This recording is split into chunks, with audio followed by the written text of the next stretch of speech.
Chords and Coffee number 32. Take you a quick drink. We're going to talk about G major scale, two different contexts. This one, which is D Mixolydian, and we'll talk about it, and then A Dorian. But first, let me noodle around so you can see generally how it works.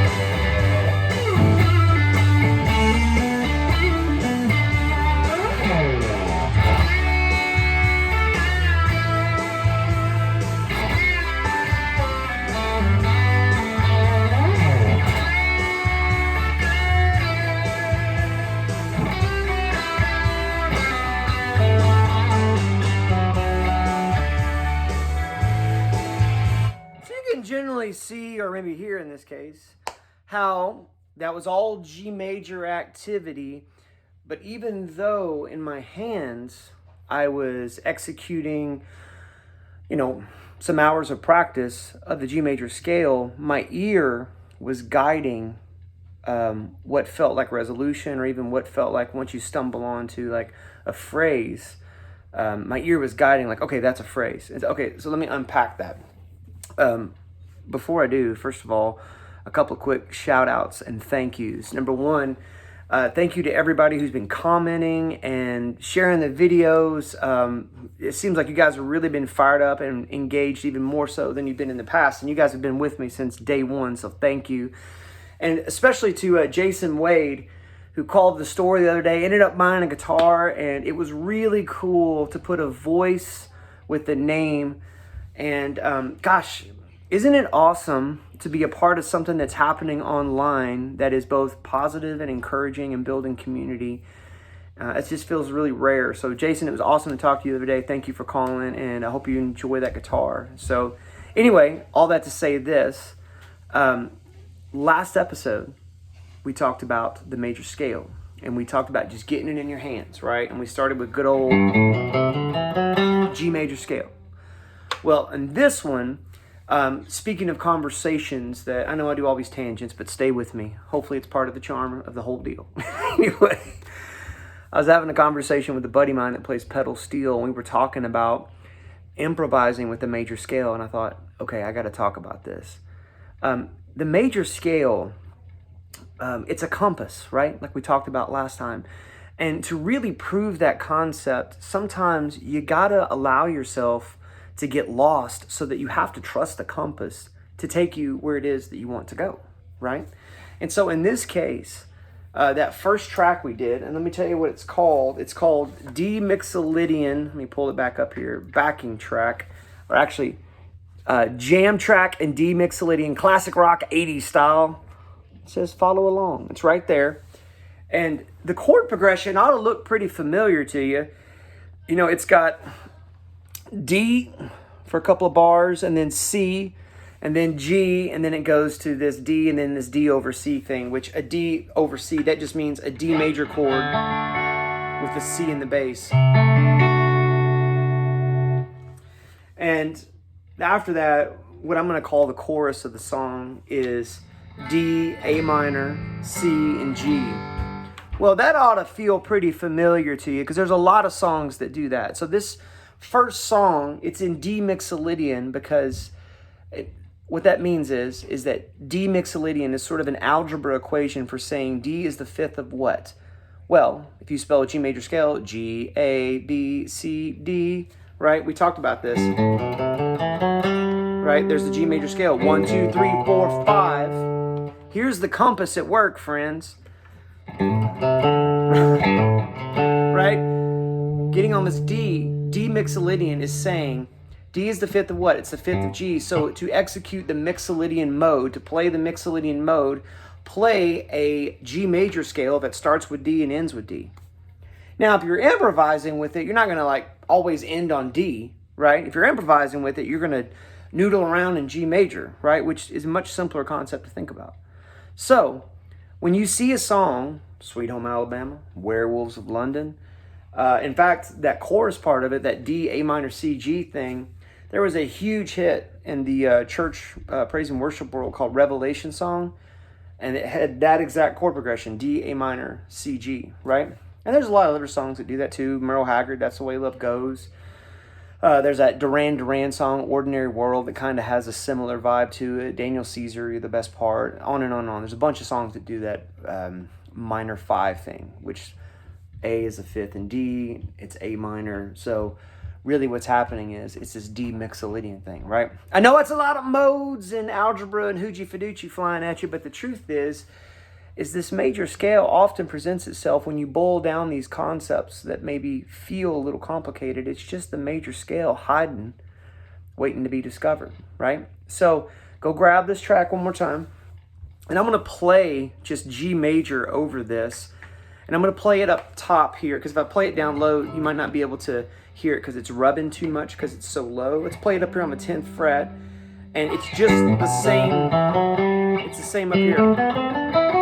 So middle finger on the 10th fret of the A, pinky on the 12th fret of the A, index finger on the 9th fret of the D, and then middle finger on the 10th fret of the D, pinky, 12th fret of the D, index finger on the 9th fret of the G, and then ring on the 11th fret of the G, and then resolve on the pinky on the 12th. So I'm going to play this track right where I left off and just listen to the major scale sitting on top of this. Here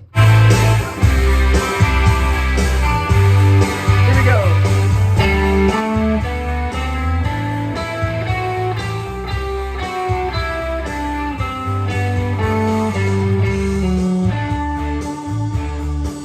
Now, when I played that G natural sounded like a little bit of tension against that D, because it is. It's a 4th in the key of D, right? Or a 4th over a D major chord. But again, we're listening. Just like when you're cooking, you got to taste, right? And Lord have mercy, here comes a nugget. You got to know when to stop adding spices too when you're cooking, right? So what feels better as far as resolution is concerned is the F sharp. And so as you're practicing this, get your major scale out, get that track, play it, and play some phrases and listen. And even though your fingers may want to resolve to G, because that's what you've programmed as you've been practicing the G major scale, your ears will tell you better resolutions. And then now you're practicing 2 things. You're practicing making phrases with your hands, but you're practicing listening to what you're playing, so that you're actually practicing being in the moment with the music, which is a really great thing to start doing, like ASAP. So, making phrases. Well, how do we do that, Nate? Well, here's a couple things just to try. Number 1, repetition. If you play something and it sounds good,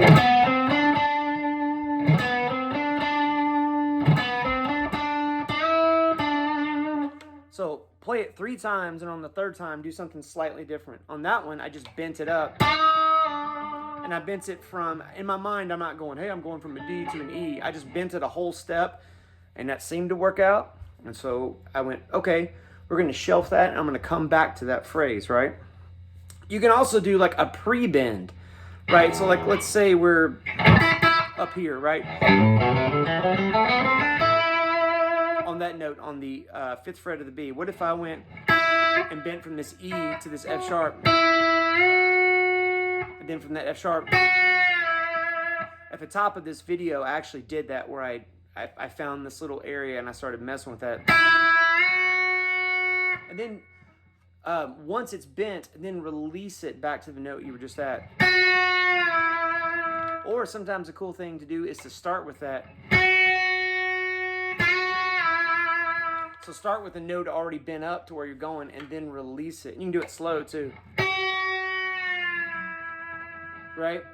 So bends, pre-bends, repeating things, and just try it. So let's try all of that, but thrust into a different context. So that was D Mixolydian. D is the 5th of what? D is the 5th of G. So when I see D Mixolydian, I know I'm playing a G major scale. What good's that for beyond stuff like this? Man, a ton of country stuff. If you're playing a D and somebody goes, or if you're playing it in thirds, which we've been talking about,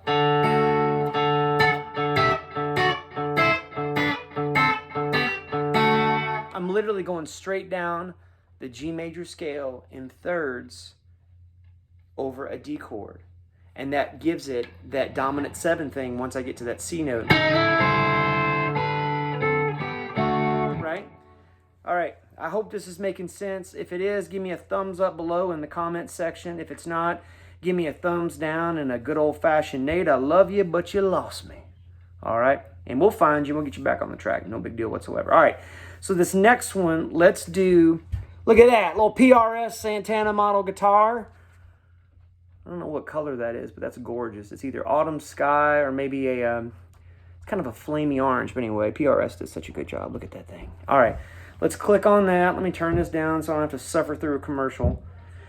So this is A Dorian. A is the second of what? Well, A is the second of G major. G major scale is what we're talking about, right? So I'm going to play a G major just like I did in the previous track. Just play the scale straight up over this A Dorian track, okay? We'll get to later what those chords mean, right? But for right now, A Dorian. A is the second of what? It's the second of G major. So here it comes. Just straight G major scale.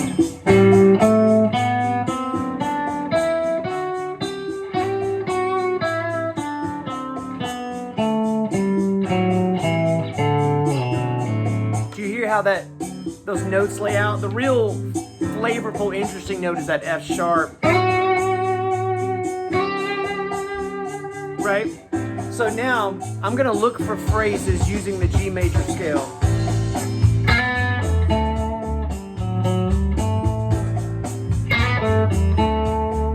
Little call and response.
So, when you're playing this modal kind of stuff, and if you ever feel like you've either exhausted, the flavor of what you're doing using this, in this case, G major over this A minor and D7 or D9 chord progression, you can always go back to the A minor pentatonic just to kind of reset the ears, right?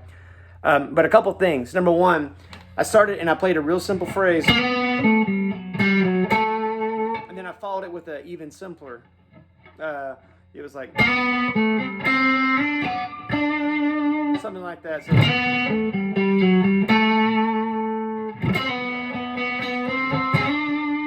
and that's all right inside the G major scale. And then there was a little moment where I went and did like little that kind of thing, which is a very Santana with like, and that's just when you're on a scale tone and you just like real quickly let it just disappear into the top of the neck and then, get off of it. A great thing to practice, to test those that live with you, to see if they truly love you. So anyway, there was that. And then the classic descending G major scale. I started on the 15th fret and then went straight down. I think I just stopped on the F sharp actually, but and I did like this little triplet thing.